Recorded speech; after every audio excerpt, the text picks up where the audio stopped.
So I ask you these questions because you see how, if you think about the spider web, right? Think about a spider web, right? America is a spider, right? And every other country is part of the web. America has an influence because they want to, as you mentioned, right? They want to force power, they want to have influence. I know you said they want to protect people, and we'll talk about the kind of people they try to protect, right? But in America's history, right, for the last 250 whatever years, since birth of the nation, America has been they've been involved in many different countries, or many different regions throughout its history. And that has not changed today. A lot of policies that they did in the 1800s, so now, a lot of it's still the same. So I wasn't aware of the conversations we're having today, something I didn't have in high school. And had I had those conversations, I think I would have made different decisions. I grew up here in Queens, New York. So I grew up in Queens, born and raised in Jamaica. But I lived in a neighborhood where it wasn't the safest neighborhood. Right? I grew up in Jamaica. There was a lot of violence. There was just a lot of poverty around me. And it doesn't make you feel good, right? When you see things like that, do you want to stay in that environment? No, right? Like, it makes you want to leave. Because it's really depressing. And I come from an immigrant family. I'm assuming everyone here is from an immigrant family, right? Right? How many of you are also the eldest in your family? Is anyone the eldest? Right? Or maybe an only child? Right? Like, these are things that, coming from immigrant families, are responsibilities, these are values that we were taught about what? Things about being respectful, having to provide for your family as you get older. And even if you're not the oldest in the family, there's still a sense of responsibility, right, to your family, to protect them, to make sure that they're okay. And these are decisions some of you had to think about now. These are decisions you may be thinking about after high school. But for me, when I graduated high school, I didn't know what I wanted to do with my life. And it took me a very long time to finally get to that point. I went through a long journey, but my dad gave me two options. Either you go to school, you go to college, or you get a real job. I started with college. I didn't like it. I hated college when I first went. I dropped out for 6 months. At 6 months, I dropped out. And that's when I joined the military. Because I was working a job that didn't pay me a lot. I felt this pressure from my family to make money. And I felt like, well, I can't afford college right now. Let me just join the military, because to me it was just a job, right? To us, what we see when we look at commercials, when we see the subway ads, they'll say, yeah, you'll make this kind of money, you'll get these benefits. To us, it's just a job so you get benefits, right? But it wasn't until after I got in that I realized my role and how it's affecting the people around the world, right? You guys seen what's happened in Palestine, right, the last 2 years? A lot of people lost their lives, right? And so when you see things like that happening live, and you think about how, well, I'm in the military now, I didn't have access to that a long time ago. And now today, that's changed a lot. So when I joined the military,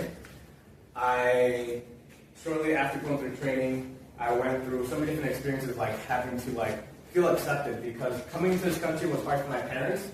We come from a Muslim family, and when 9/11 happened, I was 9 years old. You guys were not around when 9/11 happened, but I remember 9 years old, looking out the window just like this, and you see towers burning, you see everything happening, and you're confused. You don't know what's happening in this country, and you go home. After, and you feel upset. You feel upset about what's happening, because if your home was attacked, you guys are going to feel upset too, right? But because I was Muslim, because of where my family is from, we were being targeted for who we were. So I was getting into fights in school. There was one instance where someone accused me of being part of terrorist organizations. So the principal had to talk to me. I was only 19 years old. When that happened, I felt all right, I just wanted to join the army. I got angry, but I didn't know what I was talking about. And then when I went back to school, I realized people were not accepting me for who I am. Even though I'm saying I was born here. How am I not American? But they were calling me all these names. They're calling me terrorist. They're telling me to go back to my country. We had to move quite a few times because we were not feeling safe where we were. And then when I ended up joining the military, I felt like it was like maybe I could finally be accepted into something to show that, you know, I'm a man, I'm making money, I'm doing like this cool job. But quickly I learned what the reality of it was not all that great. And like, I went to Afghanistan in 2012, and I met this young boy. This memory sticks with me because I met this young boy who was 14 years old. So he's your age, but he looked like he was 40 years old because of the fact that war had on him. He lost his older brother. He tells me that his older brother was killed by an American soldier. You know, and now because his older brother was dead and their father had passed away, he was responsible for his family. And how can he do anything when we went into Afghanistan? This is, by the way, I went in 2012. This happened in 2021. Almost 10 years later, we go in there to like clean up the mess. We're moving weapons out. We're trying to like leave, you know, Jews transition out, but the damage is already done. And we were able to move on, but how can they when they've lost everything? They lost their friends, their family, they've lost their jobs, everything's very expensive, and they couldn't do anything about it. So him and I had a conversation and about how, you know, he wasn't mad at me, but he wanted me to understand my involvement in the military and what the impact it has on people like him, because their lives for them has changed forever. For them it's changed forever. And we can move on, but they can't. And the wars, right? There's like, you guys know how many people were killed in these wars in Afghanistan and Iraq in the last 20 years? Yes. ¿Cuántas personas murieron en la guerra de Afganistán y en Irak? 100,000, he says? More. A million? Yeah, a little over a million. A little over a million. And so over the course of 20 years, in Iraq and Afghanistan, more than a million people were killed. And then when you take into account what's U.S. involvement in other parts of the world throughout its history, thousands of people have been killed at a high cost, right? So when I had this conversation with this young boy, I realized that something was, you know, I had to really reflect on myself because there was a sense of like understanding where there's someone who was also Muslim. We come from two different countries, but we grew up very similarly. I grew up poor, I didn't know what I wanted to do, I was struggling, but the system kind of pulled me into the system to be a part of this, to kill others, and then they were also being affected, because now I'm meeting someone who's just as young as I am, but he grew up very similarly.